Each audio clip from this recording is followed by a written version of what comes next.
पेश कर रहे हैं एक कहानी अक दा बूटा। कहानीकार ने गुरमीत करयालवी, पेशकार हरमेलप्रीत। अक दा बूटा। लाल शालू विच लिपटी वो आनंद कारजां ते बैठी सी। चार गुलामां ने उस नूं उम्र भर लई गुरनाम नाल बन्ह दिता सी। मुकलावे वाली रात गुरनाम दे नाल पहली बार सामना होया तां गुड्डियां पटोलियां नाल खेडदियां सुपनिਆਂ ਵਿੱਚ ही माही ਦਾ रंग रूप आकार मिथन वाली चरणजीत टुट गई सी। भागमाने, मेरे लिए तो रब ने रहमतां दे सारे बूहे ही खोल दिते ही। पिंड दी सारी मड़ीर नूं मिर्चां लगियां पईयां ही। मेरे दुआले हो गए, अखे गामिया तेरी तो लाटरी निकल आई। कंजरा मार पुट्ठा हो के छालां। सच्ची भागमाने, मेरा तो जी करदा है गलियां च खुरदरू पावां। शराब दी हवाड़ सारे कमरे विच फैल गई सी। चरणजीत ने नक सुकेड़ के मूँह दूजे पासे कर लिया सी। उसका जी कीता कि आख देवे, रब दिया बंदिया, मेरे लिए तो रब ने सारे बूहे ढो दिते ने, पर वो तो पत्थर का कोई बुत ही बन गई सी। भागमाने, मैनू पता है तू गुस्से है मेरे नाल। लै मैं किते नित पीना, ये तो अज मडीर खैड़े पै गई। आखे पार्टी लिए बगैर नहीं छड्डना। भैन मां दे, लै अपनी घुंड चुकाई। चाहिदा सी कोई गहना गट्टा दिंदा शगन, पर की करा, मात्र गरीब बंदा है। गुरनाम ने शगन देन लई जेब चों 100 का नोट कढ़ के चरणजीत वाल वधा दिता सी। नहीं नहीं, इहदी की लोड़ है। चरणजीत ने थोड़ी ना नुकर की।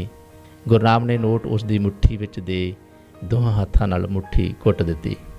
अपना गवांढी है ना पाड़ा जसबीर, पता नहीं निक्की दा कित्थों झाती मार गया। कहंदा बाई सियालां दी हीर पुट लिया कितों। किते उही तां नहीं जिहड़ा पेंट बुरशट वाला मुंडा सीगा तुहाडे नाल खड़ा? आहो आहो, घर चों ताए दा पुत्त है। सुन के चरणजीत दे शरीर च करंट फिर गया सी। उसने दिमाग विच ही जसबीर दे नक्श चितरे। जसबीर दा शहजादियां वर्गा चेहरा उसदियां अखां अगे घूमन लगा। ख्यालां विच ही वो जसबीर दे नाल आकाश विच उडारियां लाउंदी रही। सारी रात गुरनाम दियां बच्चियां वर्गियां यबलियां उस नूं सुनाई नहीं सन दित्तियां। वो तां अपने सुपनियां दे राजकुमार नाल किते होर ही परी देश जा पहुंची सी। फिर मुकलावे तो तीसरे दिन उसदा जसबीर नाल सामना होया सी। वो आईयां मेलना कोल विहड़े विच बैठी सी। लै भाबी शगन।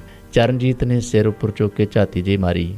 उच्चे लम्मे कद दियां दो शाह बलौरी अखां रमज वाली हासी हस्सियां सन। 100 का नवा नोट उसने चरणजीत के हत्थां विच फड़ाउण दी बजाए मंजे ते रखता सी। वे पाड़िया, शगन नूं की सी, तेरा किहड़ा हक बनदा? तूं तां गुरनाम सिंह तो पूरे 2 वरे छोटा है। गुरनाम दी मां भाजी नाल लिबड़ी परांत मांजदी बोली सी। ओ कोई नहीं चाची, वड्डे छोटे दा की है, 2 साल का की फर्क हुंदा, नाले किहड़ा बेगानिਆਂ ਨੂੰ ਦਿੱਤਾ है। जसबीर ने पोले जे मूँह नाल आख्या, भी थोड़े दे दिंदा, कोई जरूरी है भी 100 ही देना है। बुढ़ी अंदरों लड्डूआं दा लिफाफा भर लियाई सी।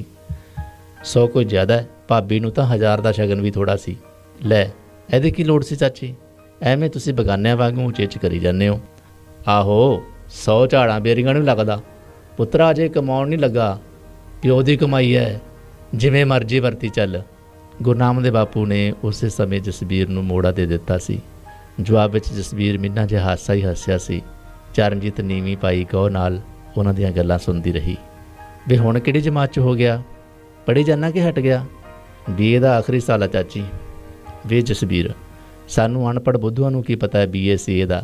ਸਾਨੂੰ ਤਾਂ ਗਿਣ ਕੇ ਦੱਸ ਵੀ ਕਿਹਵੇਂ ਜਮਾਤ 'ਚ ਹੋ ਗਿਆ। ਬਸ ਚਾਚੀ 14ਵੀਂ ਕਰ ਲੈਣੀ ਐਤਕੀ। ਚੱਲ ਬਥੇਰੀਆਂ ਹੋ ਗਈਆਂ, ਹੁਣ ਛੱਡ ਖਹਿੜਾ ਕਿਤਾਬਾਂ ਦਾ, ਵਿਆਹ ਵੂ ਕਰਾ ਲਾ। ਭੈਣ ਸਾਡੀ ਕੰਮ ਤੋਂ ਔਖੀ ਹੁੰਦੀ, ਵਾਹੀ ਬੀਜੀ ਵਾਲੇ ਘਰਾਂ 'ਚ ਇਕੱਲੇ ਇਕੱਲੇ ਬੰਦੇ ਤੋਂ ਕੰਮ ਹੁੰਦਾ ਭਲਾ? ਜਸਬੀਰ ਜਵਾਬ ਵਿੱਚ ਮੁਸਕਰਾਉਣ ਤੋਂ ਸਿਵਾਏ ਕੁਝ ਨਹੀਂ ਸੀ ਕਰ ਸਕਿਆ। ਉਹਨੇ ਇੱਕ ਚੋਰ ਝਾਤੀ ਚਰਨਜੀਤ ਵੱਲ ਮਾਰੀ। ਚੰਗਾ ਚਾਚਾ, ਚੱਲਦਾ ਮੈਂ, ਬਾਪੂ ਤਾਂ ਬਿਨਾਂ ਕਿਸੇ ਗੱਲੋਂ ਚੜ੍ਹਾਈ ਕਰ ਦਿੰਦਾ, ਉਡੀਕਦਾ ਹੋਊ ਘਰੇ। ਜਸਬੀਰ ਨੇ ਹੋਰ ਜ਼ਿਆਦਾ ਦੇਰ ਉੱਥੇ ਠਹਿਰਨਾ ਜ਼ਰੂਰੀ ਨਹੀਂ ਸੀ ਸਮਝਿਆ। ਜਸਬੀਰ ਦੇ ਜਾਣ ਬਾਅਦ ਕਿੰਨਾ ਚਿਰ ਘਰ ਵਿੱਚ ਉਸ ਦੀਆਂ ਗੱਲਾਂ ਚੱਲਦੀਆਂ ਰਹੀਆਂ ਸਨ। ਚਰਨਜੀਤ ਉਸ ਦੇ ਖਿਆਲਾਂ ਵਿੱਚ ਹੀ ਡੁੱਬੀ ਰਹੀ ਸੀ। ਜਿਹੋ ਜਿਹਾ ਸ਼ਹਿਜ਼ਾਦਾ ਉਹਨੇ ਆਪਣੇ ਲਈ ਸੋਚਿਆ ਸੀ, ਜਸਬੀਰ ਬਿਲਕੁਲ ਉਹੋ ਜਿਹਾ ਹੀ ਸੀ। ਲੰਮਾ ਉੱਚਾ ਕੱਦ, ਡੁੱਬਦੇ ਸੂਰਜ ਦੀ ਲਾਲੀ ਵਰਗਾ ਰੰਗ, ਘੁੰਗਰਾਲੇ ਵਾਲ, ਸ਼ਾਹ ਬਲੌਰੀ ਨਿੰਦਰਾਈਆਂ ਅੱਖਾਂ ਤੇ ਤਿੱਖਾ ਨੱਕ। ਜਸਬੀਰ ਇੱਕ ਤੱਕਣੀ ਵਿੱਚ ਹੀ ਉਹਦੇ ਸਾਰੇ ਵਜੂਦ ਉੱਤੇ ਛਾ ਗਿਆ ਸੀ। ਉਸ ਦਿਨ ਤੋਂ ਬਾਅਦ ਗੁਰਨਾਮ ਨਹੀਂ, ਜਿਵੇਂ ਜਸਬੀਰ ਹੀ ਹਰ ਰਾਤ ਉਸ ਦੇ ਨਾਲ ਰਿਹਾ ਸੀ।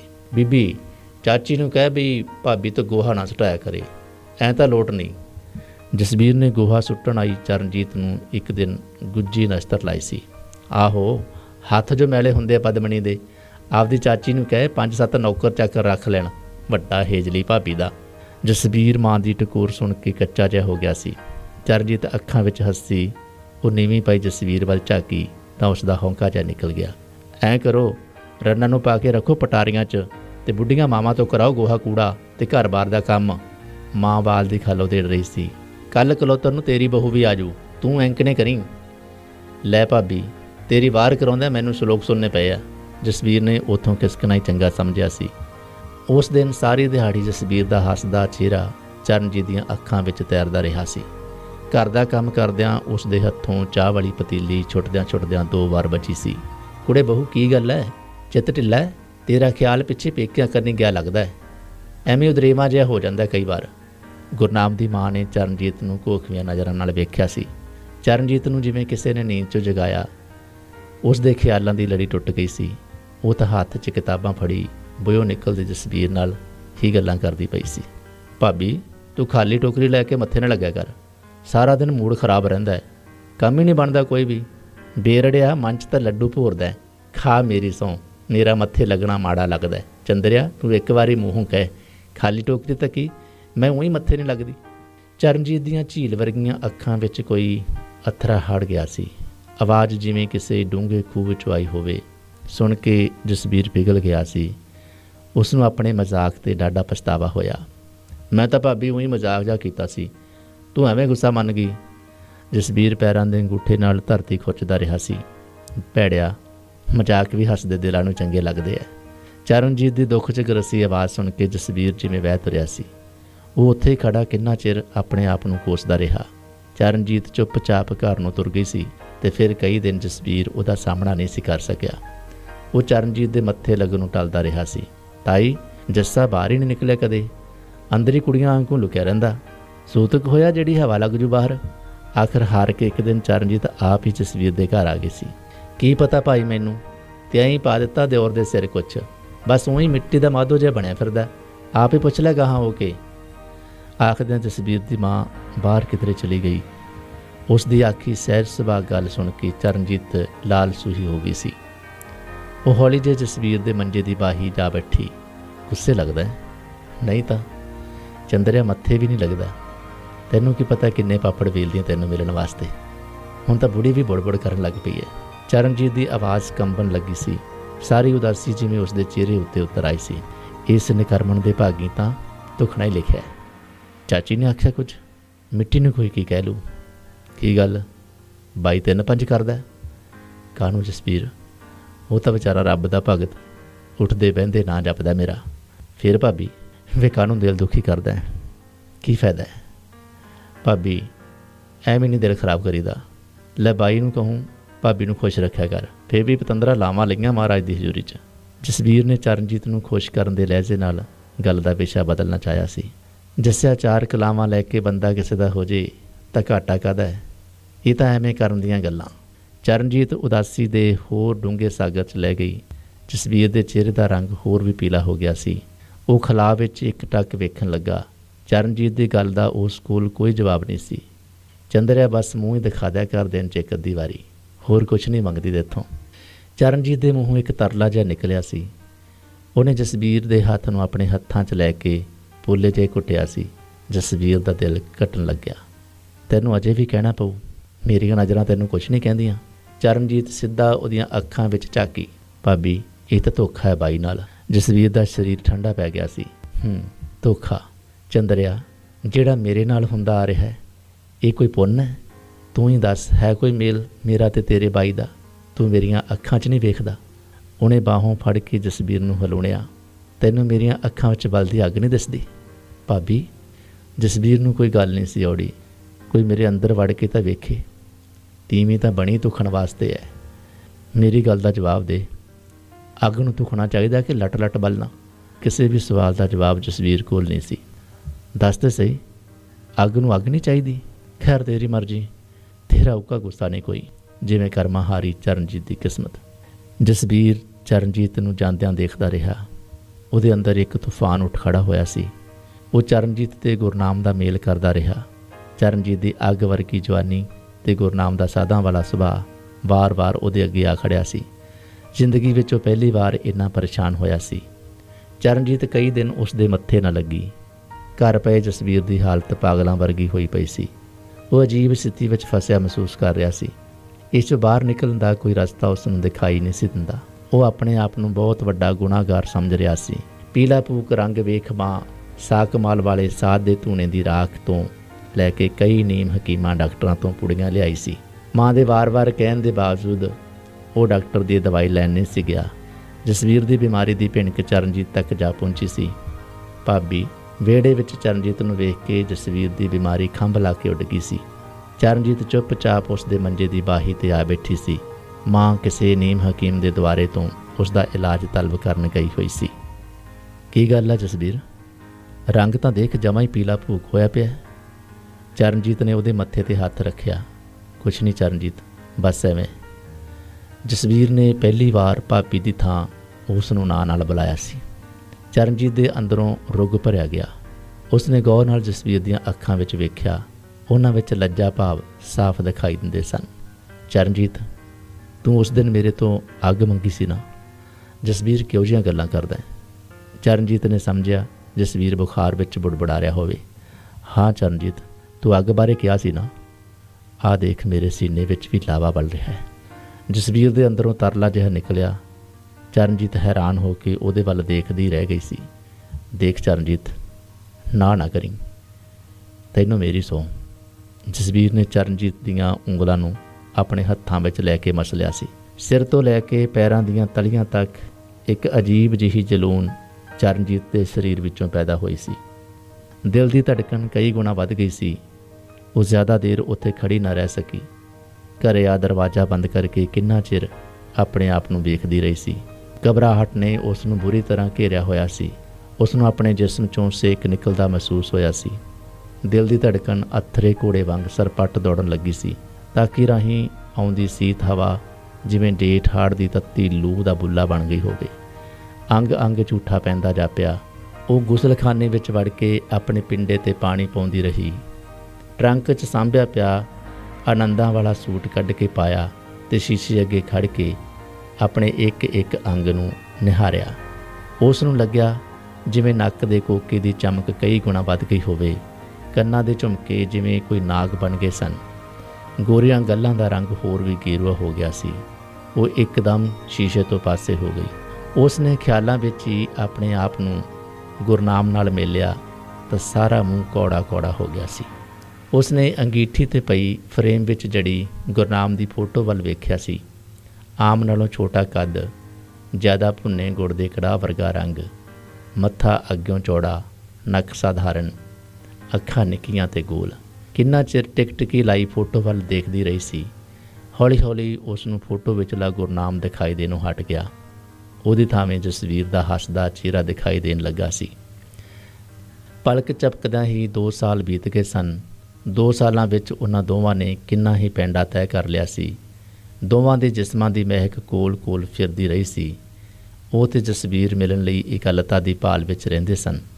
ਜਸਵੀਰ ਦੇ ਉਹਨਾਂ ਘਰ ਆਨੇ ਬਹਾਨੇ ਵੱਜਦੇ ਗੇੜਿਆਂ ਵਿੱਚ ਢੇਰਾਂ ਵਾਧਾ ਹੋਇਆ ਸੀ। ਚਰਨਜੀਤ ਨੇ ਵੀ ਜਸਵੀਰ ਨੂੰ ਮਿਲਣ ਲਈ ਝੂਠ ਦੇ ਹਜ਼ਾਰਾਂ ਕਲਮੇ ਪੜ੍ਹੇ ਸਨ। ਚਰਨਜੀਤ ਦੇ ਸੱਸ ਸਹੁਰੇ ਦੀ ਘਰ ਵਿੱਚ ਦੱਬੀ ਜੀ ਸੁਰ ਵਿੱਚ ਕੈਂਸ ਕੈਂਸ ਚੱਲ ਰਹੀ ਸੀ।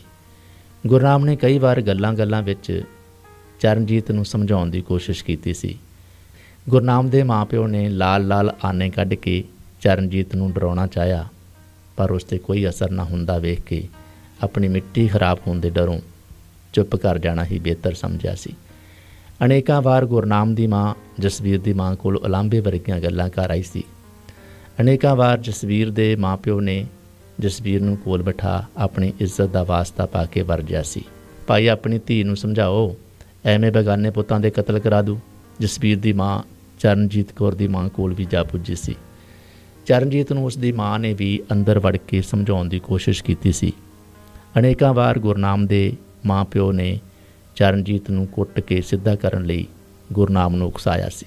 2-3 ਵਾਰ ਗੁਰਨਾਮ ਨੇ ਚਰਨਜੀਤ ਨੂੰ ਕੁੱਟਣ ਦੀ ਨੀਅਤ ਨਾਲ ਸ਼ਰਾਬ ਵੀ ਪੀਤੀ ਸੀ, ਪਰੰਤੂ ਚਰਨਜੀਤ ਦੇ ਸਾਹਮਣੇ ਆਉਂਦਿਆਂ ਹੀ ਉਹ ਮੋਮ ਵਾਂਗ ਪਿਘਲ ਜਾਂਦਾ ਰਿਹਾ ਸੀ। ਇਹਨਾਂ 2 ਸਾਲਾਂ ਵਿੱਚ ਹੀ ਚਰਨਜੀਤ ਦੀ ਗੋਦੀ ਇੱਕ ਗੋਬਲੇ, ਗੋਰੇ ਤੇ ਤਿੱਖੇ ਨੈਣਾ ਨਕਸ਼ਾਂ ਵਾਲੇ ਬੱਚੇ ਨੇ ਭਰ ਦਿੱਤੀ ਸੀ। ਗੁਰਨਾਮ ਦੇ ਮਾਂ-ਪਿਓ ਨੇ ਲੋਕਾਂ ਵੱਲੋਂ ਮਿਲਦੀਆਂ ਵਧਾਈਆਂ ਦਾ ਜਵਾਬ ਬੈਠੀ ਜਿਹੀ ਆਵਾਜ਼ ਵਿੱਚ ਦਿੱਤਾ ਸੀ। ਪਿੰਡ ਦੀ ਚਾਂਬਲੀ ਮੰਡੀਰ ਨੇ ਜਸਬੀਰ ਨੂੰ ਵਧਾਈਆਂ ਦਿੱਤੀਆਂ ਸਨ। ਗੁਰਨਾਮ ਸਿਆ, ਬਈ ਮੁੰਡਾ ਤਾਂ ਤੇਰੇ ਤੇ ਹੈ ਨਹੀਂ, ਕਿੱਥੇ ਤੇਰਾ ਡੱਡੂ ਵਰਗਾ ਨੱਕ, ਕਿੱਥੇ ਜਵਾਕ ਦਾ ਤਿੱਖਾ ਤੋਤੇ ਵਰਗਾ। ਕਈਆਂ ਨੇ ਗੁਰਨਾਮ ਨੂੰ ਗੁੱਝੀਆਂ ਟਕੋਰਾਂ ਲਾਈਆਂ ਸਨ। ਚਰਨਜੀਤ ਕੁਰੇ, ਮੁੰਡਾ ਤਾਂ ਭਾਈ ਬਲਾ ਹੀ ਸੋਹਣਾ, ਵਾਹਵਾ ਆਪਣੇ ਪਿਓ ਤੇ ਨਹੀਂ ਗਿਆ। ਕੋਈ ਗੁਆਂਢਣ ਬੋਲੀ ਸੀ।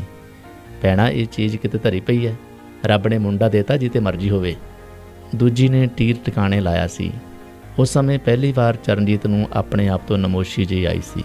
ਉਸਨੇ ਗੌਰ ਨਾਲ ਮੁੰਡੇ ਦੇ ਨਕਸ਼ ਨੇਤਰ ਦੇਖੇ, ਜੀ ਕਾਲਾ ਪਿਆ ਸੀ। ਬੀਤੇ 2 ਸਾਲ ਉਹਨੂੰ ਮੱਸਿਆ ਵਰਗੇ ਕਾਲੇ ਕਾਲੇ ਪ੍ਰਤੀਤ ਹੋਏ। ਉਹਦਾ ਮੂੰਹ ਬੁਰੀ ਤਰ੍ਹਾਂ ਕੁੜੱਤਣ ਨਾਲ ਭਰ ਗਿਆ ਸੀ। ਉਸ ਨੂੰ ਮਹਿਸੂਸ ਹੋਇਆ ਜਿਵੇਂ ਬੀਤੇ 2 ਸਾਲਾਂ ਦਾ ਸਫ਼ਰ ਕੰਡਿਆਂ 'ਤੇ ਤੁਰ ਕੇ ਤੈਅ ਕੀਤਾ ਹੋਵੇ। ਉਸ ਨੂੰ ਆਪਣੇ ਅੰਗ ਅੰਗ ਵਿੱਚ ਜਲਨ ਹੁੰਦੀ ਪ੍ਰਤੀਤ ਹੋਈ। ਗੁਰਨਾਮ ਦੀਆਂ ਗੱਲਾਂ ਚਰਨਜੀਤ ਦੇ ਕੰਨਾਂ ਵਿੱਚ ਹਥੌੜੇ ਵਾਂਗੂ ਵੱਜਣ ਲੱਗੀਆਂ ਸਨ। ਬੱਤੀ ਜਗਾ ਲੈਂਦਾ, ਐਵੇਂ ਹਨੇਰੇ 'ਚ ਟੱਕਰਾਂ ਮਾਰੀ ਜਾਂਦਾ। ਹਨੇਰੇ ਵਿੱਚ ਕੰਮ ਕਰਦੇ ਘਰ ਵਾਲੇ ਨੂੰ ਇੱਕ ਵਾਰ ਉਹਨੇ ਕਿਹਾ ਸੀ, ਲੈ ਜਦੋਂ ਤੂੰ ਵਿਹੜੇ 'ਚ ਫਿਰਦੀ ਏ, ਹਜੇ ਕਿਸੇ ਹੋਰ ਚਾਨਣ ਦੀ ਲੋੜ ਹੈ।